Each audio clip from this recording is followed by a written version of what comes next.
இன்னைக்கு leg day. So pre workout சாப்பிட்டாச்சு. Pre ஒர்க் அவுட்னா என்னென்னா காஃபி ஒரு 150 ml, அப்புறம் வந்து ஒரு கெஃபைன் 100 mg பில், அப்புறம் வந்து இன்றைக்கி வந்து லெக் டேனால் இந்த அமுல் ப்ரோட்டீன் ரிசி ஒரு 15 கிராம் ப்ரோட்டீன். அது மோஸ்ட்லி அது போகிறதுக்கு முன்னாடி எடுக்க மாட்டேன். ஸோ பிரேக்ஃபாஸ்ட்க்கு வந்து பச்சைப்பயிறு எப்படி முளை கட்டி வச்சுருவேன். ஸோ இது வந்து வெயிலில் வச்சா இன்னும் நல்லா இதாகிடும். ஸோ பச்சைப்பயிறு முளை கட்டினது லேட்டாக அவ்வளோதான். ஸோ ஜிம் போகலாம். இன்னைக்கு leg day. So leg day வந்து எப்படி இருக்குன்னா நல்ல இன்டென்சிவான ஒர்க் அவுட்டு. எப்படி 50 to 20 ரெப்ஸ் எல்லாமே ரேஞ்சு. அப்போ தான் வந்து நல்லா லெக்கை ஃபீல் பண்ண முடியும். இதுக்கு முன்னாடி ஹெவி வெயிட்டில் போட்டுட்டு இருப்பேன். ஹெவி வெயிட்டில் ஃபார்மும் ஒழுங்காக இருக்காது. அப்புறம் வந்து அந்த ஃபீலும் மைண்ட் மசில் கனெக்ஷனும் அவ்வளோ இருக்காது. ஸோ கொஞ்ச நாளாக தான் 15 to 20 ரெப்ஸ் எல்லா ஒர்க் அவுட்டுமே எல்லா செட்டுமே வர மாதிரி வெயிட் செட் பண்ணுவேன். மினிமம் 30. ஸோ அது மாதிரி வெயிட் செட் பண்ணிட்டு ஃபஸ்ட்டு 4 செட்ஸு ஃபுல் ஸ்குவாட்ஸ்னால் எப்படின்னா நிறைய பேர் ஆஃப் சிட் வரையும் பண்ணி பார்த்துருப்பீங்க. நான் எப்படின்னா ஃபுல் டீப்பாக என்னோட க்ளூட்ஸ் நல்லா ஸ்ட்ரெச் ஆகிற வரையும் நல்லா உட்காந்துட்டு ஸ்குவாட்ஸ் பண்ணுறேன் 4 செட்ஸு. அப்புறம் ஃபோர் செட்ஸ் ஆஃப் எக்ஸ்டென்ஷன், அப்புறம் ஹாம்ஸ்ட்ரிங்ஸ்க்கு ஸ்டிப் லெக் டெட் லிஃப்ட்டு, அப்புறம் லெக் கேர்லு, அப்புறம் காப் ரைஸ் ஒரு 3 செட்டு 4 செட்டு. அவ்வளோதான் ஒர்க் அவுட் முடிஞ்சிருச்சு. ஸோ இப்போ காலைல லெக் ஹெவியாக போகிறதுனால இன்றைக்கி ப்ரோட்டீன் லேசி குடிச்சிட்டு வந்தேன். அப்புறம் நல்லா வார்ம் அப் பண்ணிக்கணும். ஏன்னா ஃபஸ்ட்டு மூமெண்ட்டே தான் காலிலேருந்து. ஸோ நல்லா வார்ம் அப் பண்ணிட்டு work out. So first set deep squads 100 kg. So எவ்வளோ டீப்பாக போக முடியுமோ அவ்வளோ டீப். ஸோ பார்ப்போம். ஃபெயிலியர்.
எவ்வளோ போட்டுன்னு தெரில,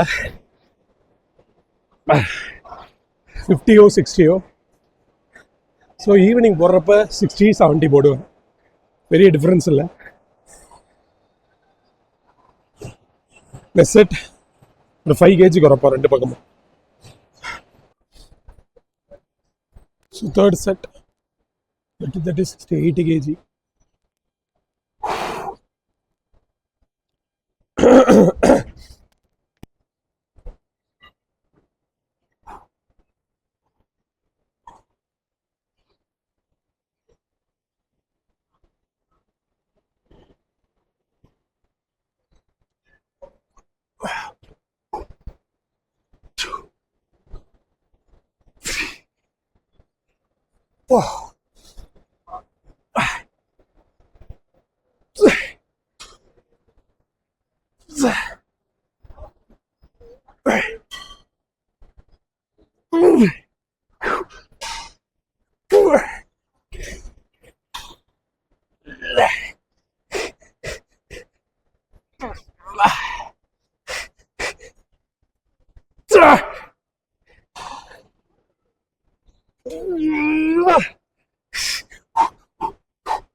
15 failed. So 25 போடலாம் நெக்ஸ்ட் செட்.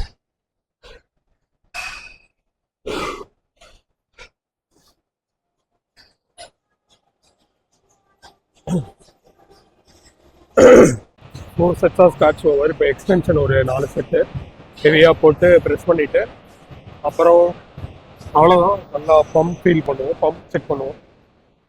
ஸோ ஸ்குவாட்ஸ் வந்து நீங்கள் வந்து ஹெவி வெயிட்டை போகிறத விட லோ வெயிட்டில் வந்து ஹை ரெப்ஸ் போனால் நல்லா எஃபெக்ட் இருக்கும். அண்ட் டீப் ஸ்குவாட்ஸ் வந்து நீங்கள் டீப்பாக உட்காரலன்னா ஓரளவு குவாட்ஸ் மட்டும்தான் ஆக்டிவேட் ஆகும்.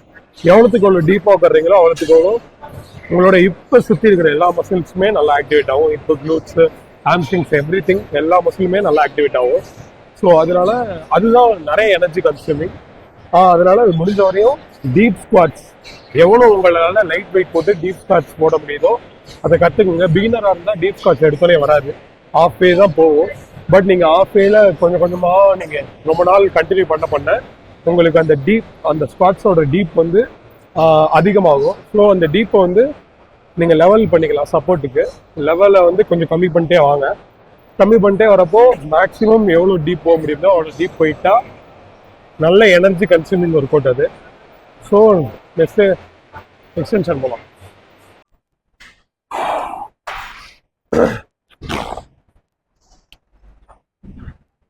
Second set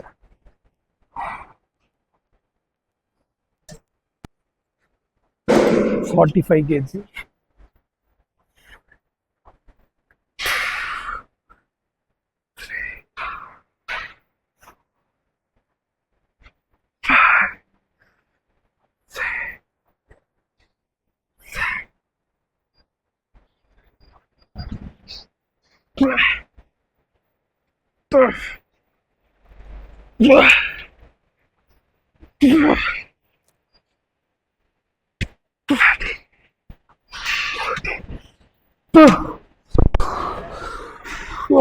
$14.5.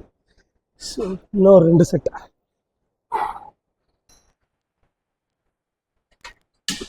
செகண்ட் செட் ஸ்ட்ரெச்சிங்கை வந்து நல்லா ஃபீல் பண்ணலாம் ஹாம்ஸ்ட்ரிங்ஸில். அதான் கோல் இந்த ஒர்க் அவுட்டில்.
ஸோ இன்னைக்கு வந்து போஸ்ட் லெக் டே.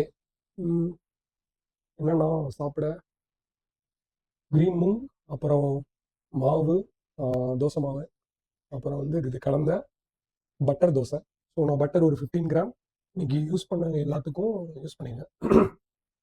என்னென்னா இன்னைக்கு ஒரு 100 கிராம்ஸ் அதான் ஸ்ப்ரவுட்டட் ரா மூங்க வந்து இது பண்ணி ஊற வச்சு அதுக்கப்புறம் ஸ்ப்ரவுட் பண்ணதுக்கப்புறம் அது, அப்புறம் ஒரு 180 கிராம்ஸ் தோசை அரைச்சிட்டேன் மாவா. ஸோ காலைல ஒரு தோசை, மதியம் ஒரு தோசை. ஸோ இன்றைக்கி வந்து 700 கிராம் சிக்கனை வந்து 3 டைம்ஸ் பிரித்து எடுத்துக்கிட்டேன். ஸோ சிக்கன் வந்து இதான், சிக்கன் வந்து பார்க்கவே டேஸ்ட்டாக இருக்குது. ஸோ எப்படின்னு இங்கே வேறு ஒருத்தர் வெயிட் பண்ணிகிட்டு இருக்காரு. பாருங்க யாருன்னு ஒரு ஒரு வந்து நான் சாப்பிட்றத ரொம்ப நேரம் பார்த்துட்டு. ஸோ என்னன்னா இன்னைக்கு என்ன வீடியோனா, இன்னைக்கு சக்ஸஸ்ஃபுல்லாக லெக் டே போயிடுச்சு. நேற்று என்ன சொல்லியிருந்தேன்னா சீட் டே அப்படி சொல்லியிருந்தேன், அதாவது லைட்டாக சீட் பண்ணுவேன் அப்படின்னு. எனக்கு இன்னைக்கு சீட் பண்ண தோணலை, ஏன்னா ரிசல்ட் அப்படி இருக்கு. இன்னைக்கு காலைல வெயிட் செக் பண்ணுறேன், 86 கிட்ட தான் இருந்தேன். ஸோ இப்போ நாளைக்கு வந்து கன்ஃபார்ம் 86 கீழே இருப்பேன்னு நினைக்கிறேன்.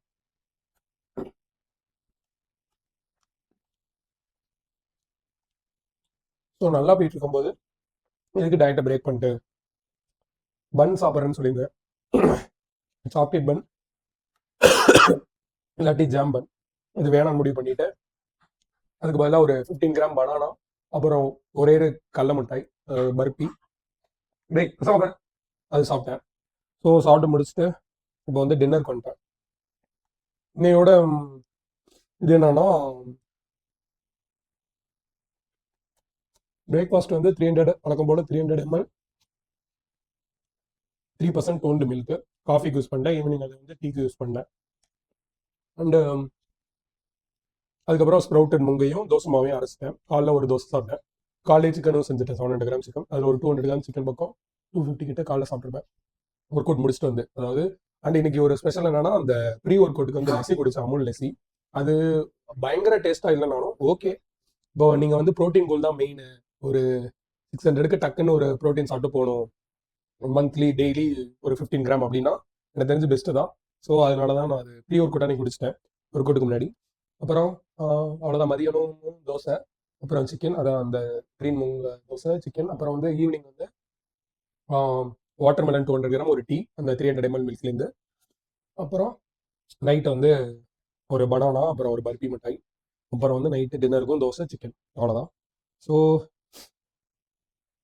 அப்போ நல்லா போயிட்டுருக்கு. நல்லா உங்களுக்கு எப்போ வந்து உங்களுக்கு டயட் வந்து ஸ்ட்ரிக்டாக இருக்க தோணுன்னா உங்களோட ரிசல்ட் வந்து நல்லா பார்க்குறப்ப தான். ஸோ எடுத்தோன்னே கொஞ்சம் ஒரு 80% செட்டாக இருந்தீங்கன்னா அந்த 80% செட்டில் உங்களுக்கு ரிசல்ட் தெரிய ஆரம்பிக்கும். அதுக்கப்புறம் அதுவே வந்து உங்களை மோட்டிவேட் பண்ணும். நீங்களே கொஞ்சம் ஸ்டெப் ஃபார்வர்ட் பண்ணுவீங்க. உங்களோட டயட் இன்னும் பெர்ஃபெக்டாக ஆக்க பார்ப்பீங்க. ஏன்னா உங்களுக்கு ரிசல்ட் தெரியும், அது உங்களை மோட்டிவேஷன் பண்ணும். ஸோ ரிசல்ட் நீங்கள் தெரிலனா தான் டிமோட்டிவேட் ஆவீங்க. சில பேருக்கு ரிசல்ட் டக்குன்னு தெரியாது.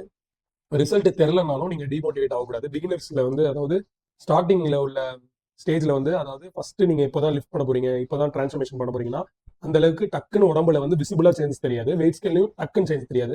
ஏன்னா உங்களுக்கு அவ்வளோ மசில் மாஸ் இருக்காது. ஸோ உங்களுக்கு மசில் மாஸ் பில்ட் ஆக உங்களோட டயட்டுக்கான சேஞ்சும் சீக்கிரமாக தெரிய ஆரம்பிக்கும். எனக்கு ஏன் இவ்வளோ சீக்கிரம் தெரியுது அப்படின்னா எனக்கு மசில் மாஸ் அதிகமாக இருக்கிறப்போ விசிபிளாகவும் நல்லா தெரியும். நம்ம கொஞ்ச நாள் டயட் இருந்தாலே பெர்ஃபெக்டாக சேஞ்ச் தெரியும். ஸோ நீங்கள் அந்த ஸ்டேஜ் வரையும் கொஞ்சம் டிசிப்ளினாக இருக்கணும். ஸோ எல்லாருக்குமே எல்லாராலையும் இது முடியும். அந்த இனிஷியல் பீரியடில் என்னடா இது வரமாட்டுது, எனக்கு என்னடா சேஞ்சே தெரில, நான் இவ்வளோ டயட்டு பெர்ஃபெக்டாக இருக்கேன் அப்படின்னு நீங்கள் குழப்பிட்டு இருந்தீங்கன்னா அதை தயவுசெய்து அதை கொஞ்சம் ஓவர் கம் பண்ணிவாங்க. அதாவது அது அவங்களுக்கு சேஞ்ச் வந்துடும். நீங்கள் அதை கண்டினியூ பண்ணிட்டே இருக்கணும். சில பேருக்கு அது 2 months எடுக்கும், 3 months எடுக்கும். சில பேருக்கு சேஞ்ச் தெரியும். சேஞ்ச் தெரிலனாலும் நீங்கள் பெர்ஃபெக்டான நியூட்ரிஷன் ஒர்க் அவுட் பண்ணிட்டு இருக்கிற வரையும் உங்களோட பாடியில் வந்து உங்களோட மெட்டபாலிசம், ஃபேட் மாஸ், அப்புறம் மசில் மாஸ் இது எல்லாமே சேஞ்ச் ஆகும். இது வந்து ஒரே நாளில் நடக்காது. ஏன்னா நீங்கள் பிகினராக இருப்பீங்க. இது ஒரு 6 month to 12 month உங்களுக்கு நல்லா உங்களுக்கே அடுத்தவங்களுக்கு அப்புறம் உங்களை விசிபிளாக சேஞ்ச் பண்ணுறதுக்கு உங்களை நல்லா தெரியும். அதுக்கப்புறம் நீங்களே ஒரு மோட்டிவேட் ஆயிடுவீங்க. உங்களுக்கு ஃபிட்னஸ் நாலேஜ் அந்த எல்லாமே ஒரு ஃபிட்னஸ்க்கு அதேர் பண்ணுறது பழக்கமாயிடும். ஸோ அவ்வளோதான். பார்ப்போம். பாய். Good night.